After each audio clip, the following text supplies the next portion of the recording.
رئيس الجمهورية المفروض أن يوقفني عن عمل رئيس الجمهورية لو أني خالفت أي شيء، يعني أي ولو مخالفة بيجي إقرار من السيد رئيس الجمهورية. بالضبط. والأمور التي اتهمت بها لم تثبت بتحقيقات سرية تمت في الجامعة، وتم اعتماد النتائج بالكامل بدون تغيير أي نتيجة من معالي الدكتور نائب رئيس الجامعة والدكتور رئيس الجامعة، وإلا سيصبحوا مشاركين في هذا الأمر.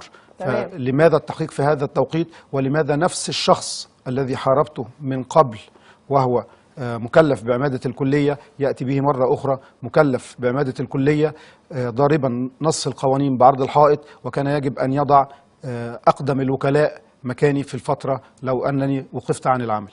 تمام. دكتورة حنان، مين رئيس جامعة قناة السويس؟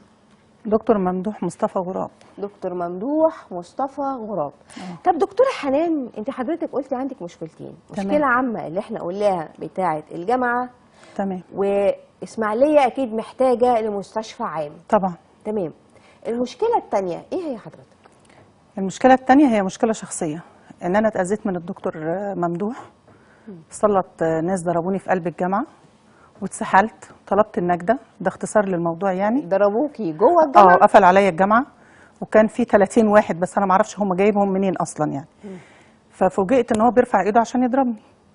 عند محاولتي لي إن أنا يعني أدفع نفسي عن الضرب اللي هيضربهولي، مدير مكتبه رمى زهرية من فوق على أساس إن تيجي على دماغي، أستاذ عصام شوقي.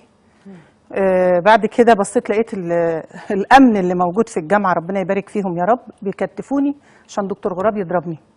تمام. كان في ايدي ساعتها موبايل صغير، انا اتصلت بمدير امن اسماعيليه مصطفى بيه سلامه، قلت له الحقني في كذا، بعت لي النجده. طيب دي طبعا اكيد في محاضر وفي اتعمل المحضر في قلب جامعه قناه السويس. تمام.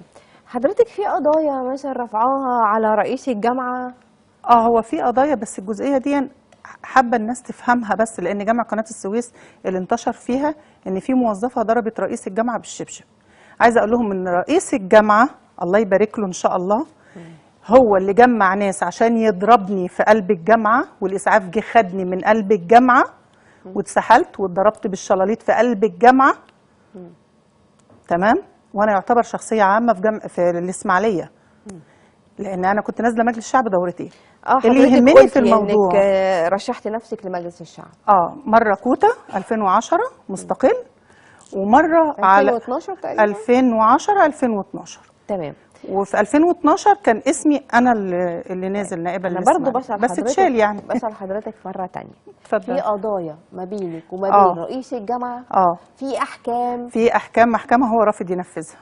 رافض ينفذ حكم محكمه؟ حكم محكمه وجاي له غرامه كمان. انت حضرتك بتمارسي عملك داخل الجامعه؟ طبعا هو رئيس المباشر كمان. لا حاليا حضرتك لا ممنوع ادخل الجامعه، ده انا ارهابيه من دخول الجامعه. انا متصنفه عنده ان انا قايل للناس ان انا ارهابيه، ممنوع ادخل الجامعه. ممنوع تدخلي الجامعه. يعني احنا دلوقتي شايفين مع بعض اتنين يعني ليهم مكانه علميه وادبيه اتهانوا داخل جامعه قناه السويس وعندهم مشاكل مع رئيس الجامعه.